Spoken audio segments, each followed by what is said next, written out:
Ils sont tombés en amour un de l'autre. Ils se sont peut-être laissés un mois, mais ils se sont aperçus que non, c'était vraiment ensemble qu'ils voulaient vivre. Ils faisaient tout ensemble, ils étaient toujours ensemble autant. Puis, Patrick est arrivé peut-être 2-3 ans après que se soit rencontrés. Patrick, il ressemblait tellement à Mathieu et à Vanessa. C'était les deux caractères ensemble. Patrick, c'était comme mon fils. J'allais souvent le chercher à la garderie. S'il n'avait pas connu sa grand-mère, il pleurait autant que Vanessa quand elle était petite. Mathieu était venu à la maison, pas à la maison, à la roulotte. On venait de s'acheter une roulotte. On s'était acheté une roulotte la veille. La première surprise que j'ai eue, c'est qu'ils m'ont montré l'échographie. Elle l'appelait sa petite crevette. Moi, j'ai dit son petit pois. Toute la journée, on a ri parce que moi et Vanessa, on est partis. On est allé magasiner.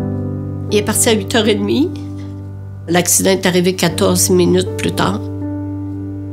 Il est 9h30, 10h, j'ai un téléphone. C'est la sûreté municipale qui me contacte. Avez-vous une fille qui s'appelle Vanessa? Oui. Elle a eu un accident. Est-ce que vous pouvez vous déplacer à l'urgence de l'hôpital? On descend à l'hôpital, puis là, on pense pas au pire parce qu'on veut pas que ce soit ça, hein? Le médecin est arrivé, puis il m'a fait asseoir. Puis là, il m'a dit que c'était vrai que Vanessa était décédée et Mathieu.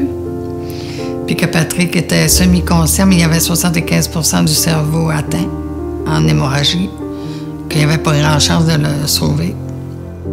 J'ai été le voir, il était dans une civière, il avait la tête emballée dans un casque, là, si tu veux, qui tenait la tête, le cou, puis tout. Mais quand j'ai embrassé ce petit garçon, c'était pas... C'était le plus vivant.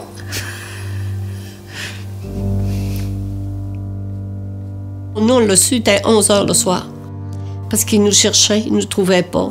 Quand on est arrivé à l'hôpital, ils nous ont emmenés dans une pièce. Et quand je vais arriver la police, puis le médecin, là, j'ai tout de suite compris que mon fils était parti. Alors, ils nous ont dit que Mathieu était décédé. Là, j'ai crié après Vanessa, je voulais voir Vanessa, savoir comment ça s'était passé. Mais Vanessa était morte aussi.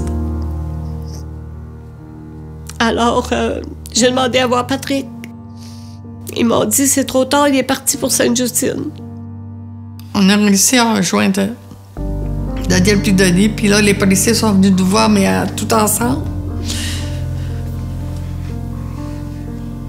Pour nous annoncer que c'était un récidiviste de la Cour-de-Voilà qui avait frappé ma fille, qu'il l'avait tuée. Ainsi que mon genre, puis mon petit-fils aussi, puis le petit bébé. On m'a expliqué qu'il y avait quelqu'un qui était probablement sous l'effet de l'alcool, qui aurait perdu le contrôle, aurait bifurqué de sa voie et embarqué sur le top de la voiture à Vanessa. Puis le camion, ils ont écrasé, toutes les deux. Puis mon petit-fils en arrière aussi.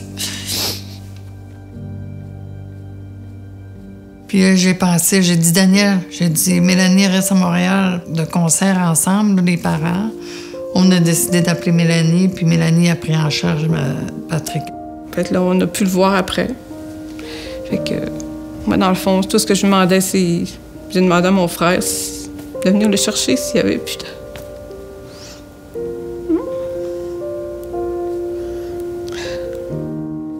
Tous nos parents ont été affectés par ça. Les enfants, premièrement, nous autres, les parents, qui ont porté ces enfants-là dans leur ventre, puis tout. Qu'ils ont élevés, qu'ils ont vu s'épanouir. Puis là, tout est détruit. Parce qu'une personne n'a pas pris conscience qu'il pouvait blesser des gens. La seule chose que j'ai eu de la difficulté à accepter, c'est de ne pas être capable de prendre mon fils dans mes bras à son départ. Sa voix me manque. Des fois, je me dis, je vais peut-être l'oublier. Ça, c'était la pire chose. Pas être capable de la prendre dans mes bras.